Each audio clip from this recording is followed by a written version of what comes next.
Dear students, welcome you all for the fifth session. A small recap about the last session, that is session 4, which is regarding to the interpretation class, in which we have seen the definition of immovable property. But in the Transfer of Property Act, it has not been defined. It says about the exclusion. What are all the things that will not come within the meaning of immovable property? So for that we have seen the meaning of immovable property in the other enactment, that is General Clauses Act and other things, where it is an inclusive definition which includes the term attached to earth is also immovable property. So while dealing with the definition of immovable property, we have dealt with the first limb of meaning in the attached to earth, namely rooted to the earth. Because in the definition under the Transfer of Property Act of immovable property, it says it does not include standing timber, growing crop or grass. That I already told you. So the trees are immovable property as stated in the definition of attached to earth, that is rooted in the earth.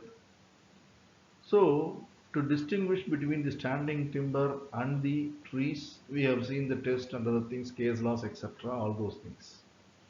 So the other things we are going to see in this session in detail about the meaning of attached to earth. So it has three things which has been included in this definition. So first thing is rooted in the earth. They say as in the case of shrubs and trees. This I have already explained to you. So trees and shrubs which has been rooted in the earth are considered as attached to earth. So when these things are considered to be attached to earth, or which come within the meaning of attached to earth, so it is also immovable property. Second one is embedded in the earth. That is, embedded in the earth means built in the soil or the earth. So for example, buildings and compound walls, this also I have told you in detail in the last class. So the first two things deals with respect to rooted in the earth and embedded in the earth. The third one is a thing which is attached to what is embedded for the permanent beneficial enjoyment of the thing to which it is attached. So this is otherwise called fixtures, that we are going to see in detail in this session. So the third one which you are seeing in the slide, it deals with respect to fixtures, that I will explain in detail in the next slide. So as for the first two things are concerned, it says rooted in the earth and embedded in the earth. So then in the next thing we are going to see about what is the position of law as far as both in the case of rooted in the earth and in the case of more particularly in the case of embedded in the earth. So what is the difference between the Indian law and the English law with respect to that? And the third thing is fixtures. This we are going to see in this session in detail. So அதாவது பூமியுடன் இணைக்கப்பட்டுள்ளது அப்படிங்கிற அர்த்தத்தில் பார்க்கும்போது மூன்று வகையானதை அதோட அர்த்தத்தில் கொண்டு வராங்க. மூன்று வகைகளை. ஒன்று பூமியில் வேரூன்றி இருப்பது, ரெண்டாவது பூமியில் புதைக்கப்பட்டுள்ளது அல்லது கட்டப்பட்டுள்ளது, மூன்றாவது பூமியில் இணைக்கப்பட்டுள்ளது, புதைக்கப்பட்டுள்ளது அல்லது கட்டப்பட்டுள்ளதின் பொருத்தப்பட்டுள்ளது, அது பதிக்கப்பட்டுள்ளது. இந்த மூணாவதுக்கு பேர் தான் பதிப்பொருள் அப்படின்னு பேர், ஃபிக்ஸ்சர்ஸ், பதிப்பொருள். ஸோ அசையும் சொத்தை ஒரு கட்டிடத்தில் பதிக்கப்பட்டு விட்டது பிறகு அதுக்கு பேர் பதிப்பொருள். ஸோ அதை பற்றி விரிவாக விளக்கமாக இந்த செஷனில் பார்க்க போகிறோம்.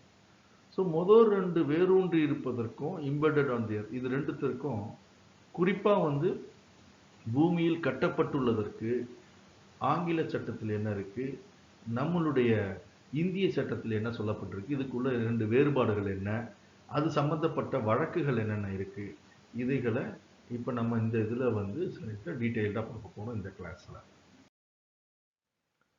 So next is fixtures. So what is the meaning of fixtures? In the definition of attached to earth, the third one is attached to what is embedded for the permanent beneficial enjoyment of the thing to which it is attached. So that is called as fixtures. That is, in England, movable property is called as chattel. Chattel, chattel. So when the movable object or movable property or movables attached to the land or the building, then it is called as fixtures. That has been fixed in the buildings. Say for example, window, doors, ceiling fan, AC. So all these things are considered as fixtures. It has been fixed on the building, so it is called as fixtures. So what is the position as far as the English law is concerned? So in English law, they have brought in all the three categories within the meaning of fixtures. That is, three categories means three categories under the definition of attached to earth. That is, rooted to the earth as in the case of trees and shrubs, embedded in the earth as in the case of buildings and walls, and third one, as I told you, attached to what is embedded. So attached to the or fixed in the buildings for the permanent beneficial enjoyment of the thing to which it is attached. So all the three things are governed under the two maxims under the English law. So the two maxims, the first one in the slide, quick quid plantator solo sedit. That is, the meaning is whatever planted in the soil belongs to the soil. The second maxim is quick quid in edificator solo sedit. That is, whatever built in the soil belongs to the soil or becomes part of the soil. So that means the owner of the land becomes the owner of that building or those trees and shrubs which has been planted in the soil or the earth. So the owner of the land automatically becomes the owner of the buildings and the trees. So this is the English law. So this English law is alien to India or is inapplicable in India. So Indian law does not say that whatever built in the soil belongs to the soil. So it is not so as far as India is concerned. So now when the decisions are made by the courts, including the Privy Council, in respect of the dispute raised by the litigants from India, the judges, they have not applied the English law, but they have applied only the Indian law which is in force. So they first ascertain whether the English rule or law is in force in India. So the British, they have enacted so many laws starting from Indian Penal Code. So they have framed the laws taking into account the situations prevailing in India, what is the need based on the societal need in India. So they have not mechanically framed laws which are in force in England or in English law. So they take into account the need of the people in India, and accordingly the laws have been framed or laws have been enacted.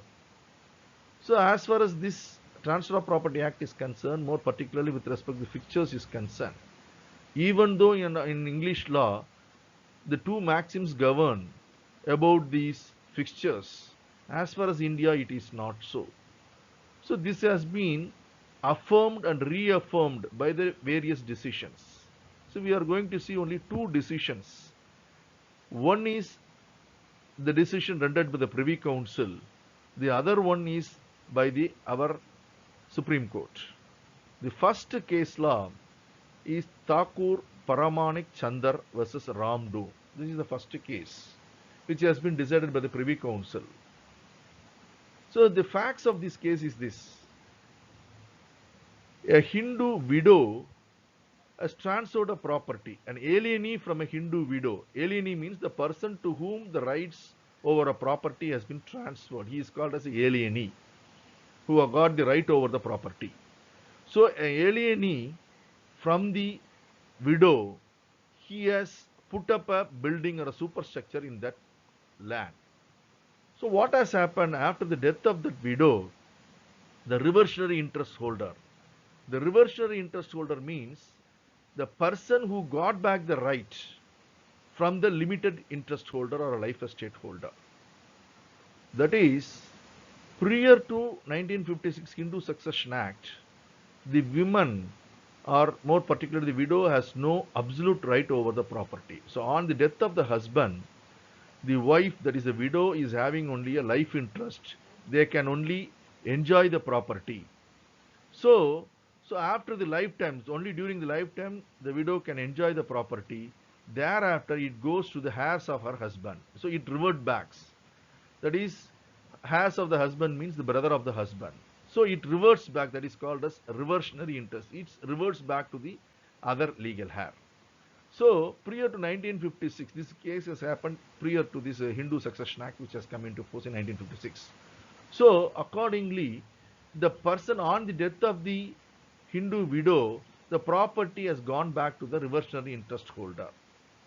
So the brother of the husband of that widow. So he has initiated action to take possession. He has filed a suit for possession. So to recover the possession of the property from the alienee, that is after the death of the widow. So now the question is whether that plaintiff, he has, who has the person who has purchased the property, he pulled down the buildings and he sought to remove the materials. So he has filed a suit that he should not be prevented by the reversionary interest holder from taking away the materials. So the reversionary interest holder, he has sought for possession of the property. He tried to take possession of the property, including the building. So the plaintiff who has filed the suit, he said, no, no, he should not be injuncted. He should not be prevented from taking back the materials.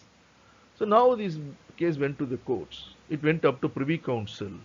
So they have decided. So the person claims, that is the reversionary interest holder claims the right over the superstructure also based on the English law. That is the maxim.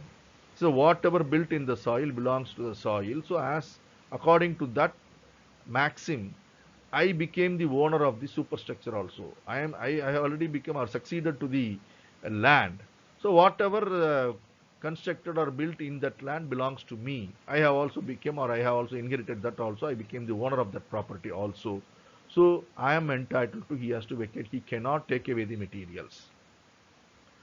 So the courts held that this law, as per the maxim quick quid in edificator solo solo sedit. So as far as that maxim is concerned, it is applicable only in England, not in India.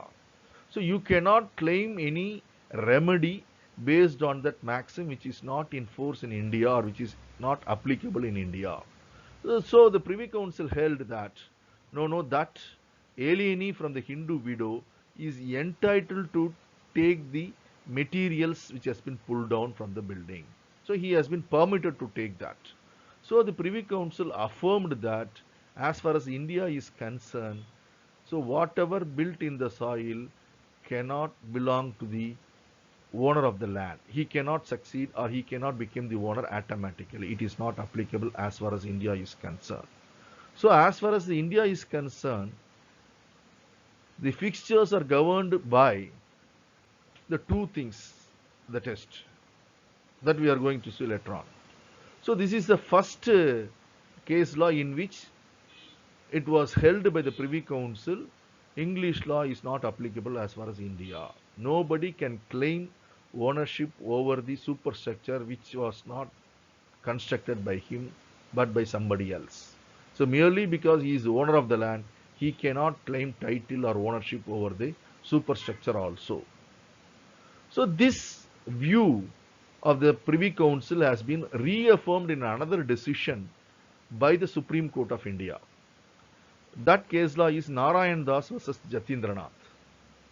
So facts of that case is this. This is relating to the acquisition proceedings. So what has happened originally, the owner of the land has failed to pay the land revenue, that is land tax. So they have to pay the land tax. Nowadays we are for the buildings here, everybody will be knowing that for the building we are paying property tax. Likewise for the land also, the land tax has to be paid. So here what has happened in this case, as for the facts are concerned, owner of the land has failed to pay the land revenue or land tax to the government. So when it is so, the government has the authority or power to bring the land for auction under the Revenue Recovery Act through the collector.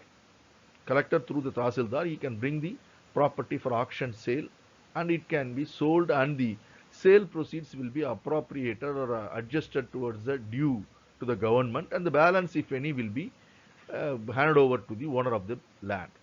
So in this case also, though, since the owner has failed to pay the land revenue, the land was brought for auction, and the plaintiff purchased that land.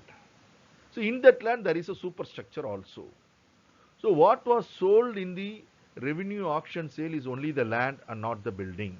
So the plaintiff became the owner of the land. So after some time, what has happened? The entire land, entire property was acquired under the land acquisition proceedings. So acquisition was made. So government, they have acquired the land. So while acquiring a land, they have granted compensation. So the compensation includes both for the land and also for the building. So as far as the superstructure of building is concerned, the compensation is around about 12,000 and odd rupees. So now what has happened? The plaintiff who have purchased the land under the revenue auction sale, so he has claimed the entire compensation, including the compensation for the building.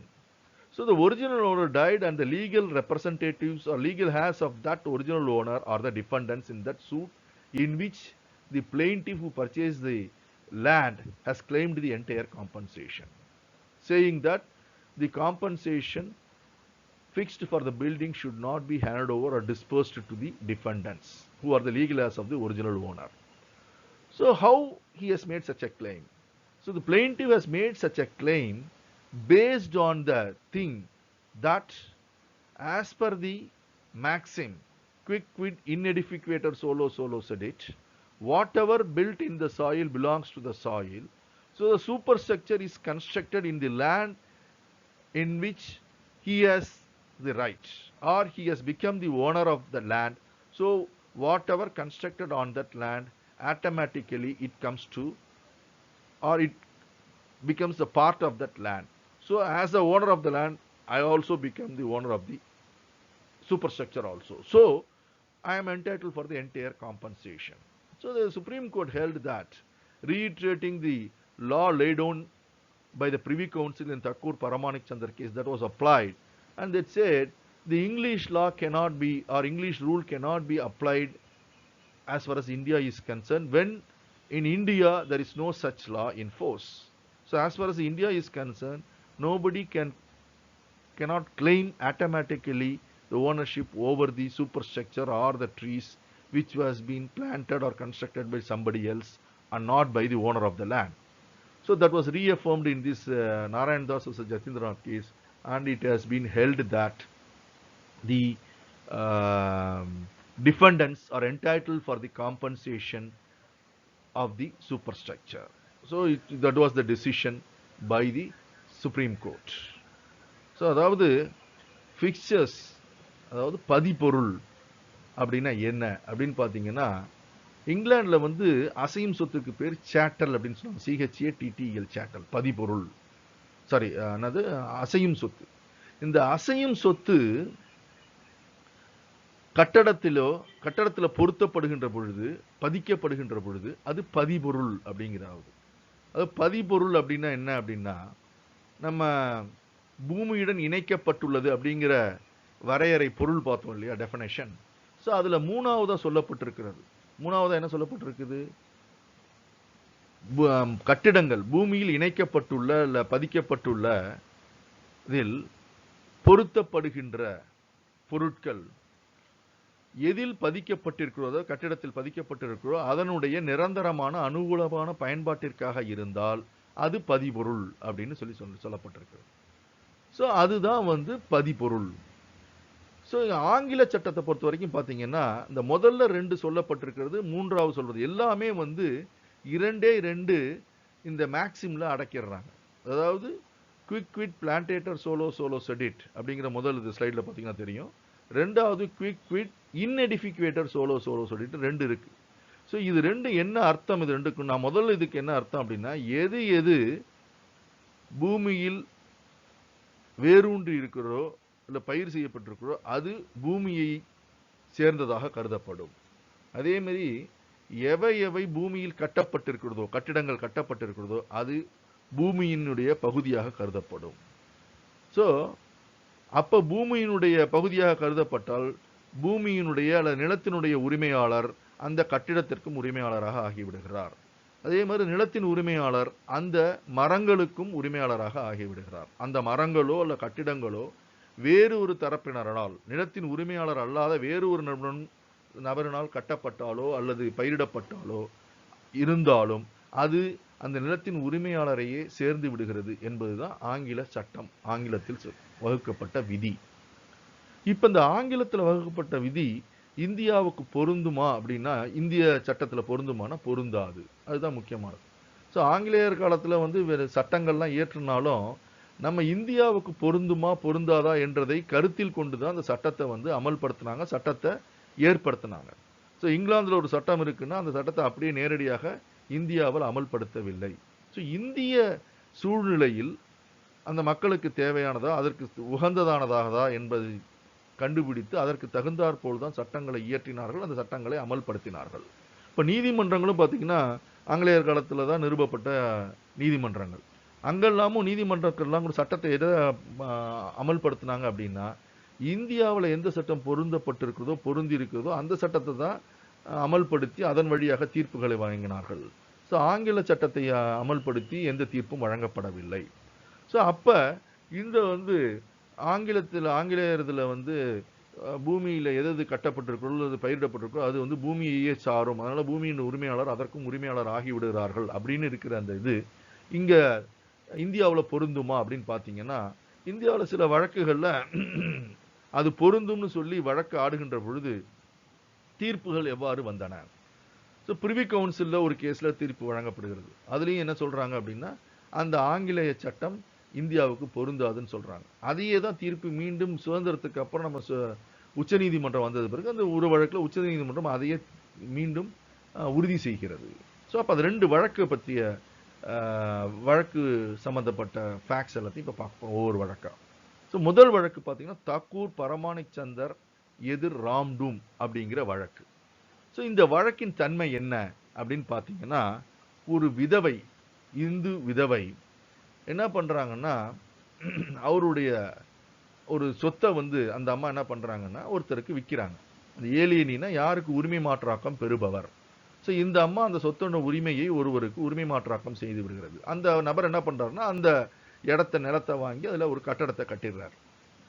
So அந்த அம்மா இறந்ததுக்கு பிறகு, விதவை இறந்ததுக்கு பிறகு அந்த சொத்தின் உரிமை அவர்களுடைய கணவருடைய சகோதரருக்கு சென்றடைகிறது. ஏன் அப்படி சென்றடைகிறதுன்னு பார்த்தீங்கன்னா, இந்து இறங்குரிமை சட்டம் 1956 வந்தது. அது வருவதற்கு முன்பு பார்த்தீங்கன்னா சொத்து இறங்குரிமையை பொறுத்த வரைக்கும் சொத்து இந்துக்களினுடைய சொத்து யாருக்கு சென்றடையும் பார்த்தீங்கன்னா, ஒரு கணவர் ஒரு ஆண் இறந்து போனார்னா அவருடைய விதவை மனைவிக்கு முழு உரிமை செல்லாது. ஸோ பெண்களை பொறுத்த வரைக்கும் முழு உரிமை கிடையாது, முழுமையான உரிமை கிடையாது, சொத்தில் அசையா சொத்தில் முழுமையான உரிமை கிடையாது. அதுதான் சட்ட நிலைப்பாடு 1956க்கு முன்பு.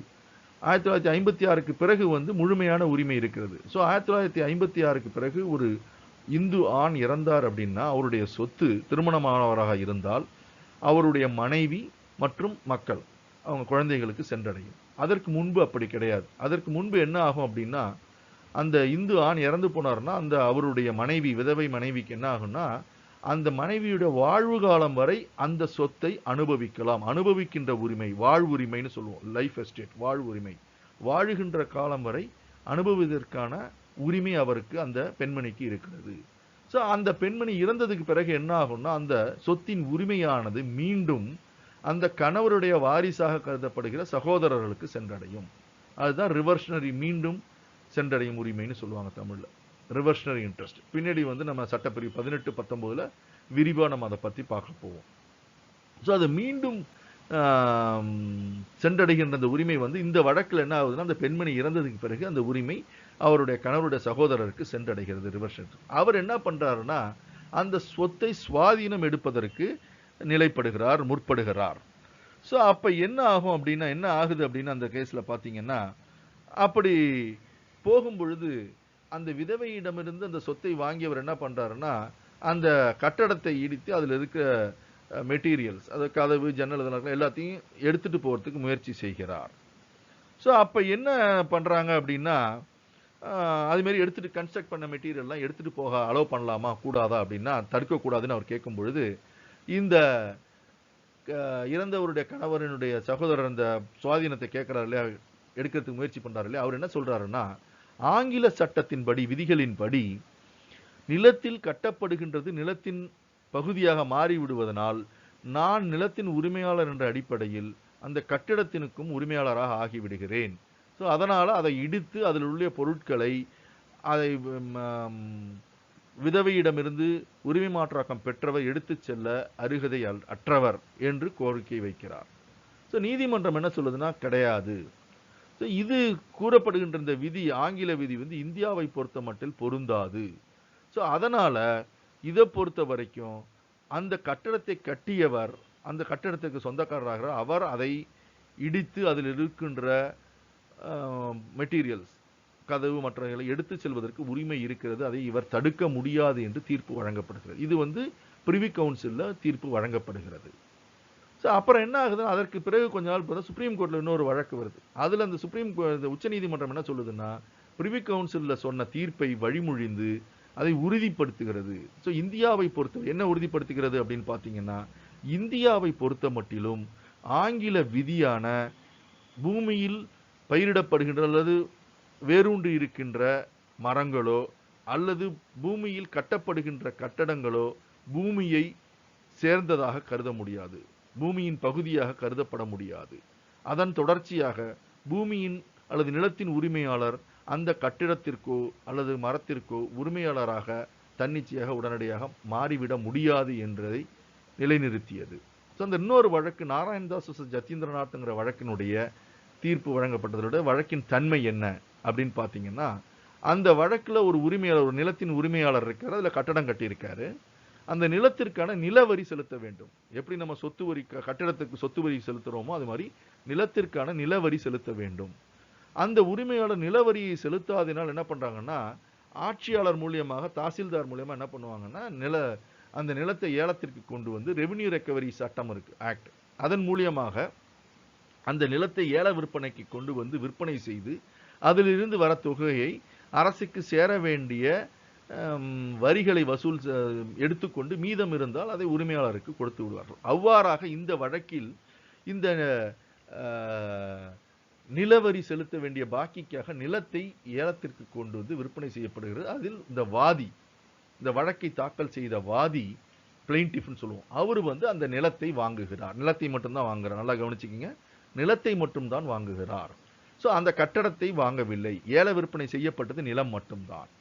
ஸோ அதுக்கப்புறம் கொஞ்ச நாள் கழிச்சு என்னன்னா, அந்த நிலத்தின் உரிமையாளர் இறந்து போயிடுறாரு, அவருடைய வாரிசுகள் இருக்கிறாங்க. அந்த காலகட்டத்தில் என்ன ஆகுது அப்படின்னா, அந்த மொத்த சொத்தையும் வந்து நில ஆக்கிரமிப்பு, நில ஆர்ஜிதம், லேண்ட் அக்விசிஷன் சொல்ற, நில ஆர்ஜிதத்தில் நில ஆர்ஜிதம் செய்யப்படுகிறது. ஸோ நில ஆர்ஜிதம் செய்யும் பொழுது என்ன பண்ணுவாங்கன்னா, 4வது வருடத்தில் அடுத்த வருடத்தில் நீங்கள் வந்து நில ஆர்ஜித சட்டம் படிப்பீங்க, அக்விசிஷன். அப்போ ஒருத்தருடைய தனிநபருடைய சொத்தை வந்து நில ஆர்ஜிதம் செய்தால், அரசு செய்தாலும் அதற்கான இழப்பீடு வழங்கப்பட வேண்டும். ஸோ அது எவ்வாறு இழப்பீடு வர வேண்டும்லாம் அந்த சட்டத்தில் சொல்லப்பட்டிருக்கு, அது அடுத்த வருஷம் படிப்பீங்க. ஸோ அந்த அடிப்படையில் இழப்பீடு கணக்கிடும் பொழுது இழப்பீடு வந்து அந்த நிலத்திற்கு மற்றும் அந்த கட்டிடத்திற்கும் சேர்த்து மொத்தமாக தான் இழப்பீடு கணக்கிடுவார்கள். ஸோ அதை கணக்கிடும் பொழுது அதில் என்ன பண்ணுவாங்கன்னா, நிலத்திற்கு ஒருத்தர் உரிமையாளராகவும் கட்டிடத்துக்கு ஒரு உரிமையாளராகவும் தனித்தனியாக அவரவருக்கு சேர வேண்டிய இழப்பீடு எவ்வளவுன்னு பங்கிட்டு செய்வார்கள். ஸோ அவ்வாறு பங்கிடுகின்ற பொழுது இந்த கட்டிடத்தின் இழப்பீடு வந்து 12,000 லட்சம் ரூபாய் வந்து இழப்பீடு என்று கட்டிடத்திற்கு நிர்ணயிக்கப்படுகிறது. இந்த சூழ்நிலையில இந்த வாதி, பிளைன்டிஃப் என்ன பண்றாருன்னா, எனக்குத்தான் முழுமையான இழப்பீட்டையும் தனக்கே கொடுக்க வேண்டும் என்று கோரிக்கை வைக்கிறார், வழக்கு தாக்கல் செய்து. இந்த கட்டடத்திற்கான இழப்பீட்டை எதிர்வாதிக்கு டிஃபெண்டன்ஸ் அது யாருன்னா முதல்ல இருந்த உரிமையாளரோட வாரிசுகள். ஸோ அவர்களுக்கு கொடுக்கக்கூடாது அப்படின்னு கேட்குறாரு. எதன் அடிப்படையில் கேட்குறாரு அப்படின்னா, இந்த ஆங்கில சட்டத்தில் இருக்க சொல்லப்பட்டிருக்கிறது, அதாவது எது எது பூமியில் கட்டப்பட்டிருக்கிறோ அது பூமியையே சாரும் அப்படிங்கிற அந்த விதியை கோடிட்டு காமிச்சு, ஸோ அந்த யார் மூன்றாம் தரப்பினரோ யார் கட்டி இருந்தாலும் அந்த கட்டடம் எந்த நிலத்தில் இருக்கிறோ நிலத்தின் உரிமையாளர் அந்த கட்டிடத்திற்கும் உரிமையாளர்கள். இதுதான் அந்த ஆங்கில சட்டம், அந்த மேக்சிம் சொல்லப்படுகிறது. அதன்படி நான் தான் முழுமையான உரிமையாளர், அதனால மொத்த இழப்பீட்டையும் எனக்குத்தான் தர வேண்டும் என்று கோரிக்கை வைக்கிறார். உச்சநீதிமன்றம் என்ன சொல்றதுன்னா, ஏற்கனவே முடிவு செய்யப்பட்ட அந்த பிரிவி கவுன்சில் முடிவு செய்யப்பட்ட தக்கூர் பரமாணிக் சந்தர் வழக்கை கோடிட்டு காமிட்டு, இந்தியாவை பொறுத்தவரை ஆங்கில சட்டமானது பொருந்தாது. ஸோ இந்தியாவை பொறுத்தவரை ஆங்கில சட்டம் பொருந்தாது என்கின்ற பொழுது, இந்திய சட்டத்தின் அடிப்படையில் ஒரு நிலத்தின் உரிமையாளர் அதில் கட்டப்பட்டுள்ள கட்டிடத்திற்கு தானாகவே உரிமையாளராக ஆக முடியாது. அது அவர் கட்டாத பொறுத்தவரை அல்லது அதை உரிமை மாற்றம் பெறாத வரை அவர் அந்த கட்டிடத்தின் உரிமையாளராக ஆக முடியாது என்று கூறி, அந்த பிரிவி கவுன்சிலில் சொன்ன அந்த தீர்ப்பை வழிமொழிந்து அதை உறுதி செய்து, இந்த ஆங்கில சட்டம் இந்தியாவிற்கு பொருந்தாது என்பதை உறுதி செய்து தீர்ப்பு வழங்கியது. இதுதான் இதில் வழங்கப்பட்ட தீர்ப்பு. In English law, the entire law relating to fixtures are governed by the two maxims as we have studied just now. That is quid quid solo solo sedit, quid quid in edificator solo solo sedit. So these two maxims, so whatever planted in the soil belongs to the soil and whatever built in the soil belongs to the soil. So that means even if any third person constructed a building in the land belonging to another person, that person neither can claim any ownership or right over the superstructure of the building, nor take away the materials by pulling down that. So these two maxims govern the entire thing. There is only one exception under English law, that is called as trade fixtures. That is, suppose if any machineries or a building has been constructed, machineries have been fixed for the purpose of doing trade or business, then in that case, the person who has erected the building or machineries etc. for the purpose of business, he can take away those machineries because he is the owner of that. He is having the right over those machineries in the building. They can do so. It is only an exception. In all other cases, the person who has put up the superstructure or the thing, they cannot take away or they cannot remove it. So under only one circumstances that this thing has been done for the purpose of business or trade, they can take it, remove it and take it. So that is the only thing. So this has also been explained in a case law, Wake versus Hall, that you can see in the slide, the case law. So facts of the case is this, that is, a person has taken a land on lease for the purpose of doing mining. So the mining business.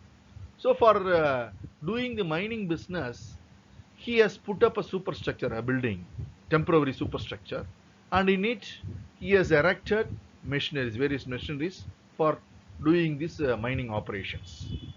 So after the termination or after the determination of the tenancy period and everything is over, what he has done, he has pulled down that building and removed the machineries, tried to remove the machineries and the materials. So this was objected by the owner of the land, placing reliance upon this maxim because it is English case law, it has been held in England. So he has relied upon the maxim, whatever built in the soil belongs to the soil, whatever are fixed in that, so the fixtures form part of the land. So owner of the land, as a owner of land, I am entitled for that. So that businessman who has taken the land on lease in which he has put up superstructure, he cannot pull down that, he cannot take away the materials. So but the courts held that no, it is an exception. So he has put up a superstructure and also the machineries for the purpose of doing his business or a trade. So he is entitled to this. It comes under an exception. So that was affirmed. So for the purpose of business, if anything has been fixed, or if any movable has been attached or any building has been constructed on the land, that fixture, the dead fixture, is an exception, or it can be removed. It cannot continue to form part of that land. So it can be pulled down, it can be taken over. So this was affirmed. That is a trade fixtures. Now, as far as the fixtures are concerned in Indian law, that is governed under the third category, which comes within the definition of attached to earth. As I already told you, attached to earth definition consists of three things. One is rooted, as in the case of rooted to the earth, as in the case of trees and shrubs, embedded on the earth, as in the case of buildings and walls. So these two things will not be considered as a fixtures. So it is considered as attached to earth. The third one is more particular, it is called as fixtures. That is attached to what is so embedded for the permanent beneficial enjoyment of the thing to which it is attached. So what is the meaning of this? Attached to what is embedded. So already in the second category it says embedded on the earth, means buildings and walls they have said. So building. So attached to what is embedded. So on the building or wall something has been attached. That is, something means a movable thing has been attached. So this movable thing has been attached in that building. Why it has been attached in the building? It has been attached in the building for the permanent beneficial enjoyment of that building. So where it has been attached for the permanent beneficial enjoyment, this movable has been attached, or the chattel has been attached. So then it forms part of that building, or it forms part of that land. So it is called as fixtures. தமிழ்ல பதிபொருள்மாங்க, பதிக்கப்படுகிறதால் பதிப்பொருள். So it is a fixtures. Now the next question, so whether every movable, when it has been attached to a thing which is embedded on the earth, whether it automatically becomes a fixture. That is, I have explained you attached to what is so embedded for the permanent beneficial enjoyment of the thing. So for this an example I will say.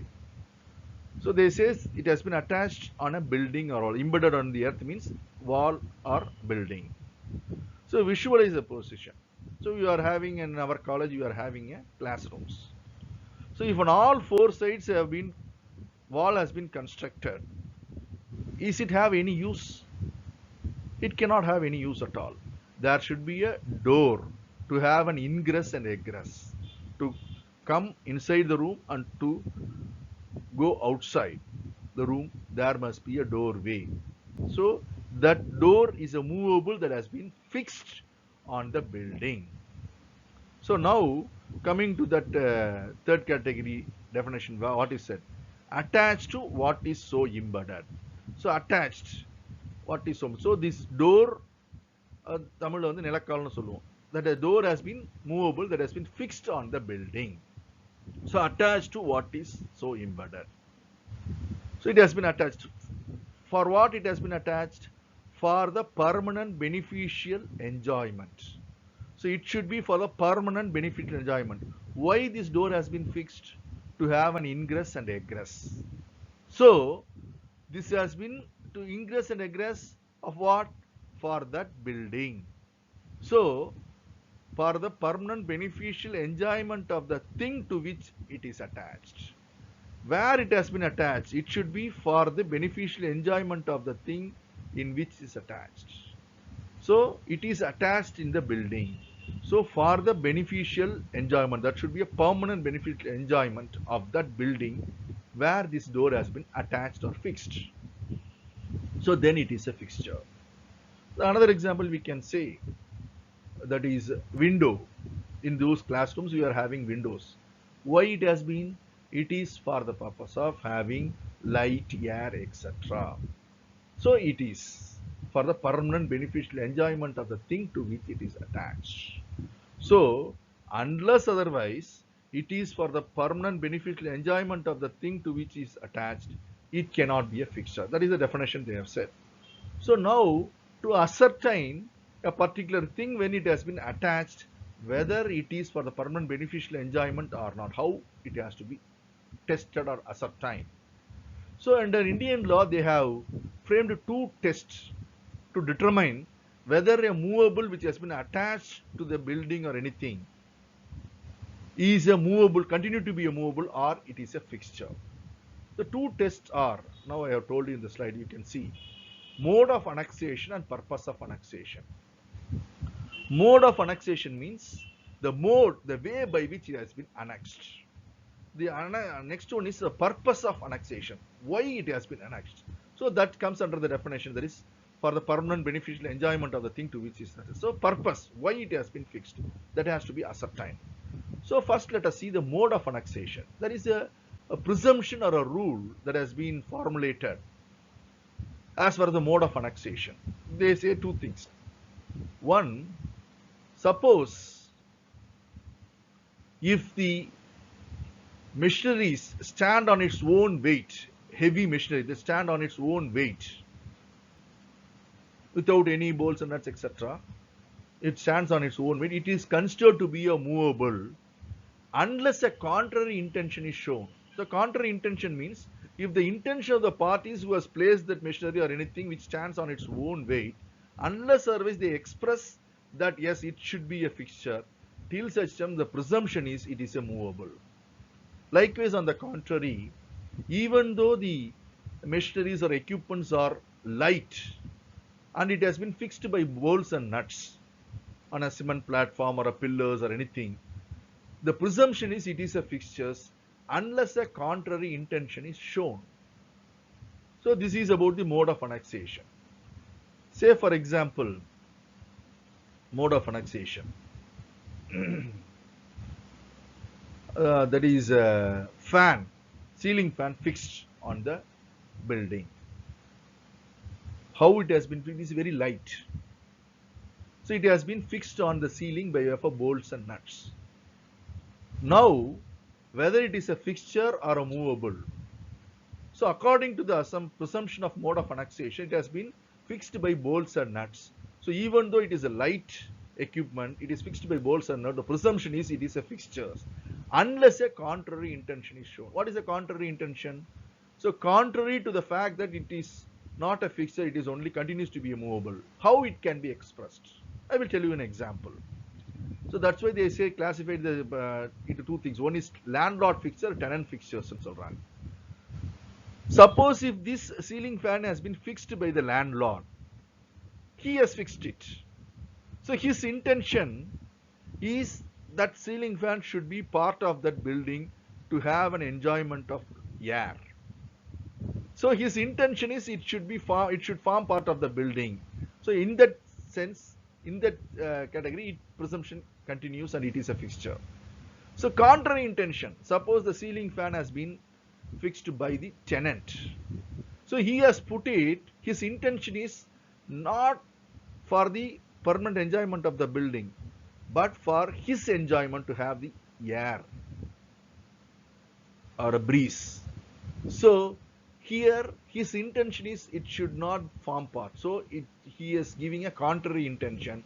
So that ceiling fan continues to be a movable because a contrary intention is expressed or implied, or it has been expressed impliedly.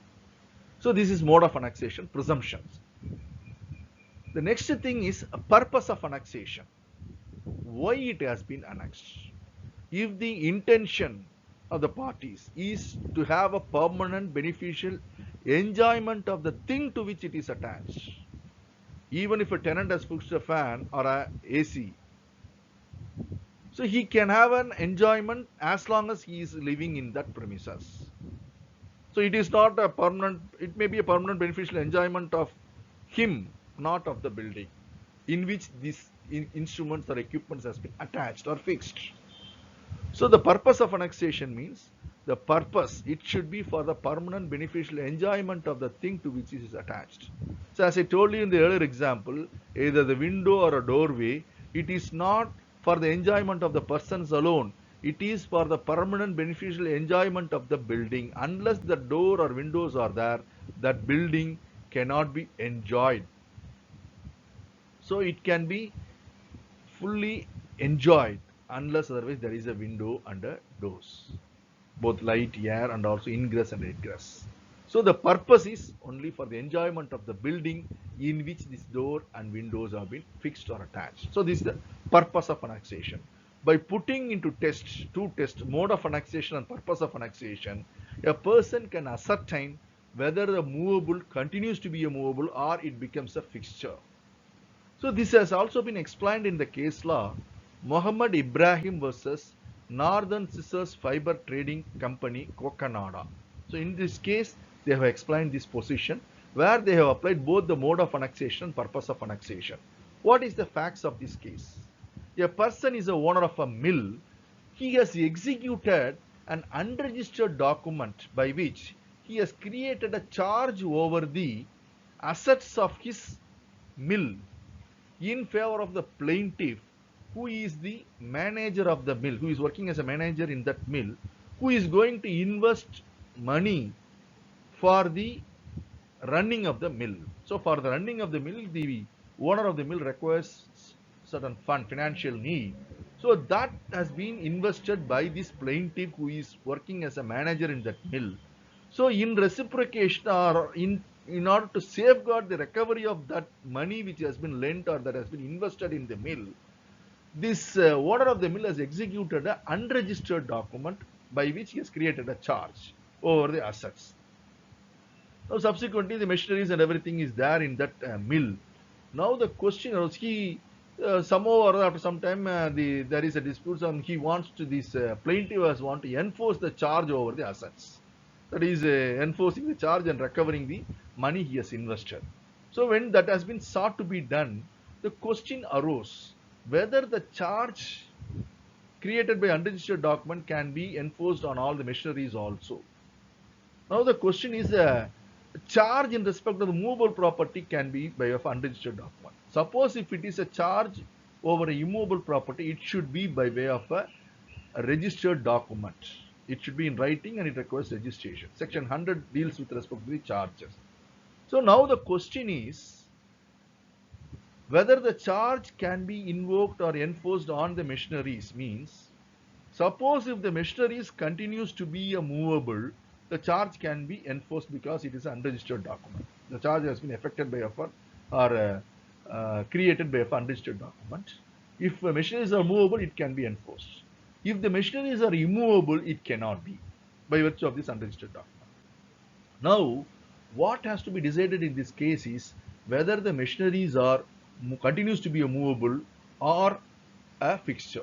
So that is has to be decided. So in this case, the court has applied both the test mode of annexation and purpose of annexation. So here, mode of annexation, the machineries have been erected on a cement platform with bolts and nuts with 6 feet depth pillars and other things. It has been fixed by bolts and nuts. So according to the mode of annexation, if it has been fixed by bolts and nuts on a cement platform, etc., the presumption is it forms part of that land, so it is a fixture. Then purpose of annexation. So who has fixed these machineries?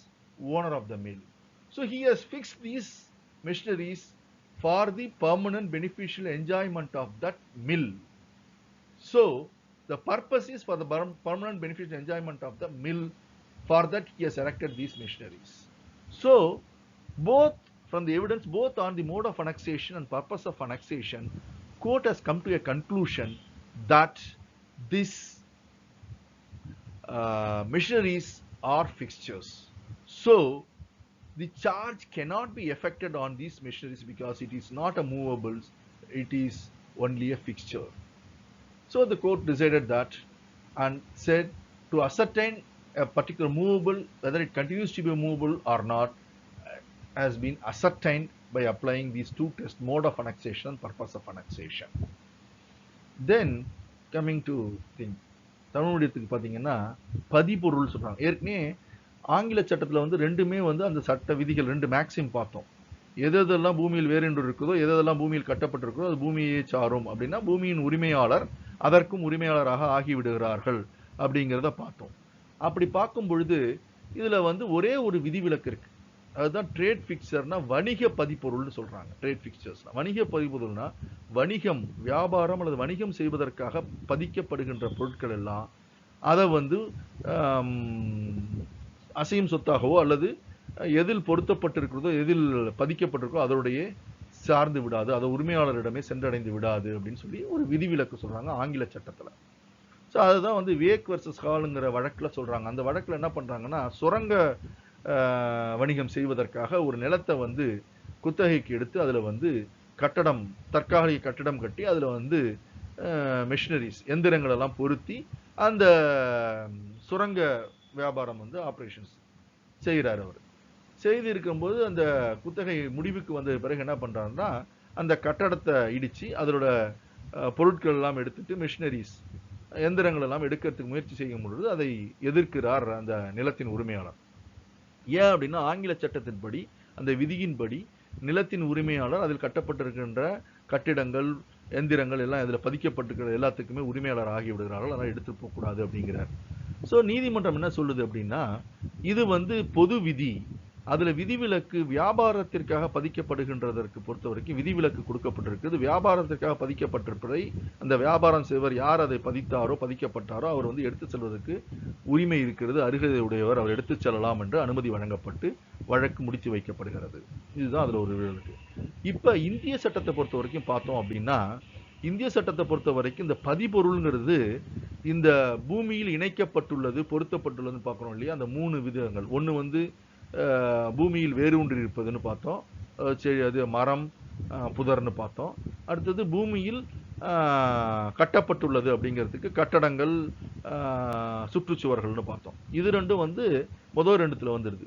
பதிபொருள்ங்கிறது மூன்றாவதாக சொல்லப்படுவது தான் பதிபொருள். அது என்ன சொல்லணும், attach to what is showing, அதாவது எது பூமியில் கட்டப்பட்டுள்ளதோ அதில் பொருத்தப்படுகின்ற அசையும் சொத்து, மூவபிள்ஸ், அசையும் சொத்து எதில் பொருத்தப்பட்டிருக்கிறதோ, இந்த கட்டடம் எதில் பொருத்தப்பட்டிருக்கிறதோ அதனுடைய நிரந்தரமான அனுகூலமான பயன்பாட்டிற்காக இருந்தால் அது பதுபொருள் அப்படின்னு சொல்றாங்க. இப்போ உதாரணத்துக்கு நம்ம வந்து கல்லூரியில வந்து வகுப்பறை இருக்கு, அது 4 சைடு வெறும் சுவரா இருந்தா அது எதுக்காச்சும் உபயோகப்படுமா? உபயோகப்படும். யாரும் உள்ளேயும் போக முடியாது, வரவும் முடியாது, எதுவும் பண்ண முடியாது. அப்ப இந்த நிலக்கால் வச்சு அந்த ஒரு வழி, டோர், கதவு வைக்கிறாங்க. இந்த கதவு வைக்கிறது, கதவு வந்து அசையும் சொத்து, மூவபிள். அது எதுல பொருத்துறாங்க? பூமியில் கட்டப்பட்டிருக்கின்ற கட்டிடத்தில் பொருத்துகிறார்கள். ஸோ அப்படி பொருத்தும் பொழுது அது என்ன ஆகுது, அந்த கட்டிடத்திற்குள் போவதற்கும் வருவதற்கும் வழிவகை செய்கிறது. ஸோ அப்ப அது பொருத்தப்பட்டிருக்கு, எதில் பொருத்தப்பட்டிருக்கோ அதனுடைய நிரந்தரமான அனுகூலமான பயன்பாட்டிற்கு, ஸோ அதனுடைய நன்மைக்காக உள்ள போறது வெளில வர்றது அதுக்கு உபயோகமாக இருக்கிறது, நிரந்தரமாக உபயோகமாக இருக்கிறது. ஸோ அதனால அது பதிப்பொருள். அதே மாதிரி ஜன்னல், அது வந்து வகுப்பறைக்கு வெளிச்சம் வருவதற்கு, காற்று வருவதற்கெல்லாம் உபயோகமாக இருக்கு. ஸோ அது எதில் பொருத்தப்பட்டிருக்கோ, அந்த கட்டடத்தில், எந்த கட்டடத்தில் பொருத்தப்பட்டிருக்கோ அந்த கட்டடத்தினுடைய நிரந்தரமான அனுகூலமான பயன்பாட்டிற்காக அப்படிங்கிறதுனால அதுவும் பதிப்பொருள் அப்படிங்கிறாங்க. அப்ப ஒரு அசையும் பொருள் ஒரு நிலத்தில் கட்டப்பட்டிருக்கின்ற கட்டிடத்தில் பதிக்கப்படுகின்ற பொழுது அது பதிப்பொருளாக ஆகிறது. ஸோ எல்லா அசையும் சொத்தும் கட்டடத்தில் பதிக்கப்பட்டவுடன் பதிப்பொருளாக ஆகிவிடுமா அல்லது அசையும் சொத்தாக இருக்குமா அப்படின்னா அதை எப்படி கண்டுபிடிக்கிறது? 2 விதை வைக்கிறாங்க. ஒன்று மோட் ஆஃப் அனக்சேஷன், பர்பஸ் ஆஃப் அனக்சேஷன், அதாவது பொருத்தப்படுகின்ற முறை, இன்னொன்று பொருத்தப்படுகின்ற நோக்கம், இரண்டின் அடிப்படையில் என்று சொன்னாங்க. பொருத்தப்படுகின்ற முறை அப்படிங்கிறதுல பார்த்தீங்கன்னா 2 வந்து அனுமானங்கள் ஏற்படுத்தப்படுது. ஒன்று என்னன்னா, ஒரு பெரிய எந்திரம் இருக்கிறது, அது தன்னுடைய வெயிட், அதனுடைய வெயிட்லயே தானா நிக்குது அப்படின்னா, எந்த ஒரு நட்டு போல்ட்லாம் போட்டு முடுக்காம, சிமெண்ட்ல பிளாட்ஃபார்ம்ல வந்து பிளாட்ஃபார்ம்ல வச்சு முடுக்காம கொள்ளாம தானாவே இருக்குன்னா அனுமானம் என்னன்னா அது வந்து அசையும் பொருள் தான், மூவபிள் தான், பதிப்பொருள் அல்ல. வேறு விதமான அதற்கு மாறுபட்ட எண்ணத்தை வெளிப்படாத வரையில் அது வந்து அசையும் பொருள் தான், பதிப்பொருள் அல்ல அப்படிங்கிறாங்க. இன்னொன்னு என்ன சொல்றாங்கன்னா, வெறும் லெகுவாக இருக்கின்ற பொருட்களாக இருந்தாலும் அனுமானம் என்ன அப்படின்னா அது பதிப்பொருள், அதற்கு முரண்பட்ட எண்ணத்தை வெளிப்படுகின்ற வரையில் அது வந்து பதிப்பொருள் தான் அப்படிங்கிறாங்க. இப்போ உதாரணத்துக்கு பார்த்தீங்கன்னா, ரெண்டாவதுக்கு சொல்லும் பொழுது, இப்போ வந்து சீலிங் ஃபேன் ஃபிக்ஸ் பண்றாங்க சீலிங்ல, செவுத்துல. ஸோ அது வந்து ஒரு லெகுவான பொருள் தான். அதை எப்படி நிற்க வைக்கிறாங்க? டியூப் லைட் இல்லாமல் போடுறாங்க, எல்லாத்தையும் என்ன பண்றாங்க, போல்ட் நட் போட்டு சீலிங்ல ஃபிக்ஸ் பண்றாங்க. ஸோ இப்போ இதனுடைய அனுமானம் என்ன அப்படின்னா அது பதிப்பொருள் அப்படிங்கிறாங்க. வேறு வகையான அதற்கு மாறுபட்ட முரண்பட்ட எண்ணத்தை வெளிப்படுத்தாத வரை அது வந்து பதிபொருள் அப்படிங்கிறாங்க. எப்படி வேறு மாறுபட்ட எண்ணத்தை வெளிப்படுத்துவது அப்படின்னு பார்த்தோம்னா, ஒன்று வந்து அது என்ன சொல்றாங்க, லேண்ட்லார்ட் ஃபிக்ஸஸ் டெனன்ட் ஃபிக்ஸ், அதாவது நிலக்கீழார் பதிபொருள், வாடகைதாரர் பதிபொருள். இப்போ அந்த வந்து ஃபேனையே வந்து ஒரு வாடகைக்கு வந்திருக்கிற அந்த சீலிங் ஃபேனை ஃபிக்ஸ் பண்ணி போடுறாருன்னு வச்சுப்போம். அவர் எதுக்கு போடுவார்? அவருக்கு காற்று வேணும், அந்த கட்டடத்துக்கு காற்று வேணும் இல்லை, அவருக்கு அந்த காற்று வேணும், என்ஜாய் பண்ணுங்கிறதுக்காக. ஸோ அவருடைய பயன்பாட்டிற்காக, அந்த கட்டிடத்தினுடைய பயன்பாட்டிற்காக இல்லை. அப்போ வந்து அது வந்து நோக்கத்திலையும் வச்சுக்கலாம், மோட் ஆஃப் எதிர்மறையான அல்லது மாறுபட்ட முரண்பட்ட எண்ணத்தை வெளிப்படுத்துகிறது. அது உட்கிடையாகவும் இருக்கலாம், வெளிப்படையாகவும் இருக்கலாம். ஸோ அதனால அது வந்து பதிபொருள் அல்ல. இப்போ இதையே இந்த டியூப்லைட்டு, ஃபேன், இதெல்லாம் வந்து மின்விசிறி, இதெல்லாம் வந்து சீலிங் ஃபேன்லாம் வந்து நிலக்கீழார் அவர் பொருத்துறார் அப்படின்னா, அவர் அந்த கட்டடத்துக்கு வெளிச்சம் வரணும், அந்த கட்டடத்திற்கு காற்று வேணும். ஸோ அது பொருத்தப்படுவது வந்து நோக்கத்தை பொறுத்தவரையும் பார்த்தீங்கன்னா அதனுடைய நிரந்தரமான அனுகூலமான பயன்பாட்டிற்கு. ஸோ அதனால அது பதிபொருளாக கருதப்படும். ப்ரிசம்ஷன்லையும் மோட் ஆஃப் அனெக்ஷன் இணைக்கப்பட்ட நோக்கம் அது முறையிலையும் பார்த்தீங்கன்னா அது வந்து லகுவான இது போல்ட் நட் போட்டு ஃபிக்ஸ் பண்ணியிருக்காங்க, அதனால அது பதிபொருள். இதுதான் பர்பஸ் ஆஃப் அனெக்சேஷன் சொன்னபோது நோக்கம். இப்போ ஏற்கனவே கதவு, வகுப்பறையில் கதவுகள், ஜன்னல் சொன்னால் அதே மாதிரி சீலிங் ஃபேனும் நிலக்கிழார் பொறுத்திருந்தோன்னா ஏசி வைக்கிறாங்க. எதுக்கு நிலக்கிழார் வைத்தோம்னா அந்த கட்டடத்திற்கு அந்த வசதிகள் வேண்டும் என்பதற்காக. சில இடங்கள்லாம் பார்த்தீங்கன்னா ஃபுல்லி ஃபர்னிஷ்டு ஹவுஸும்பாங்க, அதில் பார்த்தீங்கன்னா கெய்சர் இருக்கும், எல்லா ஃப்ரிட்ஜு, சாரி அது ஏசி எல்லாமே இருக்கும். ஸோ இது என்னன்னா எல்லாமே அந்த கட்டடத்திற்கு நிரந்தரமான அனுகூலமான பயன்பாட்டை தருவதற்காக. அப்போ நோக்கம் அது, அதனால அது வந்து பதிபொருள். ஸோ இந்த ஒரு அசையும் சொத்து அசையும் சொத்தாகவே இருக்கிறதா அல்லது பதிபொருளாக இருக்கிறதா என்பதை முடிவு செய்வதற்கு இரண்டு விதமான டெஸ்ட் வைக்கிறாங்க. இந்த mode of annexation, purpose of annexation. இதை வைத்து கண்டுபிடித்துக் கொள்ளலாம் அது வந்து அசையும் சொத்தாகவே இருக்கிறதா, பதிபொருளாக மாறிவிட்டதா என்பதை கணக்கிடலாம். இதை வந்து ஒரு வழக்குல தெளிவா விளக்கமா சொல்றாங்க. அந்த வழக்கு தான் என்னன்னா, முகமது இப்ராஹிம் எதிர் northern sisters fibre trading company, Cocanada. ஸ்லைட்ல பார்த்தீங்கன்னா கீழே கடைசியில் அந்த கேஸ்லாம் பேர் இருக்கும். ஸோ அந்த வழக்கில் என்ன தீர்மானிக்கிறாங்கன்னு பார்த்தீங்கன்னா, அந்த வழக்கை பொறுத்த வரைக்கும் இந்த வழக்கின் தன்மை என்னன்னா, ஒரு மில் இருக்கு, அந்த மில்லின் உரிமையாளர் இருக்கார். அவர் என்ன பண்றாருன்னா, பதிவு செய்யாத ஒரு ஆவணத்தின் மூலியமாக அந்த மில்லினுடைய மேலாளர், மேனேஜருக்கு ஒரு சார்ஜ் கிரியேட் பண்றார், பற்று கிரியேட் பண்றார். எதை பொறுத்து? அந்த மில்லினுடைய சொத்துக்களை பொறுத்தவரை, அசட்ஸ், மெஷினரிஸ், இதை பொறுத்த வரைக்கும் ஒரு பதிவு செய்ய பதிவு செய்யாத ஆவணத்தின் மூலமாக ஏற்படுத்துகிறார். அந்த மேலாளர் என்ன, அவர் தான் பிளேன்டிஃப் கேஸ் ஃபைல் பண்றாரு. அவர் தான் வந்து எதுக்காக அந்த சார்ஜ் கிரியேட் பண்றாருன்னா, அந்த மேலாளர், அந்த மில்லினுடைய மேலாளர் இந்த மில் நடத்துவதற்கான பணத்தை முதலீடு செய்கிறார். அந்த முதலீடு செய்த பணத்தை அவர் திரும்ப பெற்றுக்கொள்வதற்கு ஒரு பாதுகாப்பாக இருப்பதற்காக இந்த ஆவணத்தில், பதிவு செய்யாத ஆவணத்தின் மூலமாக பற்று ஒன்று ஏற்படுத்தப்படுகிறது, அந்த மில்லில் இருக்கின்ற பொருட்கள் மீது ஏற்படுத்தப்படுகிறது. இப்ப என்ன பண்றாருன்னா, அந்த பிளைன்டிஃப், வாதி, அந்த மேலாளர் வழக்கு தொடர்ந்து அந்த பற்றை வந்து நிறைவேற்றுகை செய்த பார்க்கிறார். நிறைவேற்றி அவர் பணத்தை பெற்றுக்கொள்ள வசூல் செய்வதற்காக நடவடிக்கை எடுக்கிறார். அப்ப என்ன ஆகுதுன்னா, அந்த மில்ல இருக்கின்ற எந்திரங்கள் மேல், மிஷினரிஸ் மேலையும் இந்த பற்றை நிறைவேற்ற முடியுமா அப்படிங்கிற வினா எழுகிறது. இப்ப அந்த எந்திரங்கள்லாம் வந்து அசையும் பொருளாகவே இருந்தால் இந்த பதிவு செய்யப்படாத ஆவணத்தின் மூலம் பற்றுகையை நிறைவேற்ற முடியும். ஸோ அசையா சொத்தை பொறுத்தவரை பற்றை நிறைவேற்றப்பட வேண்டும் என்றால், பற்று ஏற்படுத்தப்பட வேண்டும் என்றால், அது எழுத்துப்பூர்வமான பதிவு செய்யப்பட்ட ஆவணத்தின் மூலமாக தான் செய்யப்பட வேண்டும். அது சட்டப்பிரிவு 100 சொத்துரிமை மாற்ற சட்டத்தில் பின்னாடி நீங்க தெளிவா படிப்பீங்க. ஸோ இது வந்து பதிவு செய்யப்படாத ஆவணம். அப்படி இருக்கின்ற பொழுது இந்த எந்திரத்தின் மேல் அந்த பற்றை நிறைவேற்ற முடியுமா அல்லது செல்லுபடி ஆகுமா அப்படின்னு பார்க்கும் பொழுது நீதிமன்றம் என்ன பண்ணுச்சு, இந்த ரெண்டு டெஸ்டையும் அப்ளை பண்ணி பார்த்துச்சு. ஒன்று மோட் ஆஃப் அனெக்சேஷன், இன்னொன்று பர்பஸ் ஆஃப் அனெக்சேஷன். எந்த நோக்கத்திற்காக, என்ன முறையில் இணைக்கப்பட்டுள்ளது, எந்த பதிக்கப்பட்டுள்ளது, எந்த நோக்கத்திற்காக பதிக்கப்பட்டுள்ளது, எந்த முறையில் பதிக்கப்பட்டிருக்கிறது பார்க்கும்பொழுது இது என்னன்னா, இந்த மிஷின் என்ன பண்ணிருக்க, எந்திரத்தை என்ன பண்ணிருக்காங்கன்னா, ஒரு சிமெண்ட் பிளாட்ஃபார்ம்ல ஒரு 6 அடி இதுல பில்லர் போட்டு அதுல வந்து போல்ட் நட்டெல்லாம் போட்டு டைட்டா போட்டு முடுக்கி வச்சிருக்காங்க. ஸோ அதன் அடிப்படையில் பார்த்தீங்கன்னா போல்ட் நட்லாம் போட்டு பிளாட்ஃபார்ம்ல வச்சு ஃபிக்ஸ் பண்ணா அனுமானம் என்னன்னா அது பதிபொருள். ஸோ பதிக்கப்பட்டிருக்கின்ற முறையின் அடிப்படையில் என்ன முடிவுக்கு நீதிமன்றம் வந்துச்சுன்னா, இது வந்து பதிபொருள். அதற்கு மாறுபட்ட எண்ணத்தை வெளிப்படுத்தவில்லை. ரெண்டாவது என்ன நோக்கம், இந்த எந்திரங்கள் எல்லாம் யார் பதிச்சாங்க அப்படின்னா, இந்த மில்லுல வந்து அந்த உரிமையாளர், ஓனர் தான், உரிமையாளர் தான் பதிவு செய்து வைத்து பொருத்தி இருக்கார், பதிக்கப்பட்டுள்ளது. அவரு தான் பதிக்கப்பட்டிருக்கார். ஸோ அவர் ஓனர் பதிக்கப்பட்டிருந்தால் அது எதற்காக பதிக்கப்பட்டிருக்கிறது? அந்த மில்லினுடைய நிரந்தரமான அனுகூலமான பயன்பாட்டிற்காக. ஸோ எதுல பொருத்தப்பட்டு, அந்த மில்லில் பொருத்தப்பட்டிருக்கு, அந்த மில்லினுடைய அனுகூலமான பயன்பாட்டிற்காக, ஏன்னா ஓனர் பொருத்திருக்காரு. ஸோ அதோட நோக்கம் வந்து நிரந்தரமான அனுகூலமான பயன்பாடு. ஸோ பதிக்கப்பட்டுள்ள முறை மற்றும் பதிக்கப்பட்டுள்ள நோக்கத்தின் அடிப்படை இரண்டையும் கருத்தில் கொண்டு நீதிமன்றம் என்ன தீர்ப்பு வழங்கியதுன்னா, இது வந்து பதிபொருள், இந்த எந்திரங்கள் பதிபொருள். ஸோ பதிபொருள் என்பதனால் அது அசையா சொத்தாக கருதப்படும். இது மூணாவது அந்த பூமியில் இணைக்கப்பட்டுள்ளதுங்கிற பொருள் அர்த்தத்தில் மூன்றாவதாக சொல்லப்பட்டிருக்கிறது. ஸோ பூமியில் இணைக்கப்பட்டுள்ளது அல்லது கட்டப்பட்டுள்ளது, இணைக்கப்பட்டுள்ளதுங்கிற அதோட அர்த்தம் வந்து அசையா சொத்தினுடைய ஒரு அங்கம். இதுவும் அசையா சொத்தாக கருதப்படும் நம்ம டெஃபினேஷன்ல ஏற்கனவே பார்த்திருக்கோம். அப்ப இந்த பதிபொருள் அசையா சொத்து.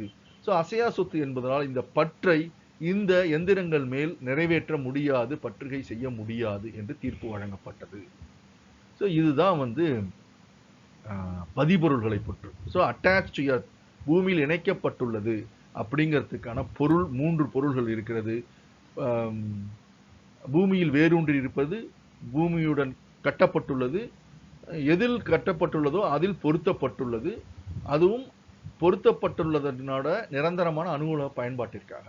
That is, attached to earth means rooted to the earth as in the case of trees and shrub, embedded in the earth as in the case of buildings and walls, and third one, attached to what is so embedded for the permanent beneficial enjoyment of the thing to which it is attached.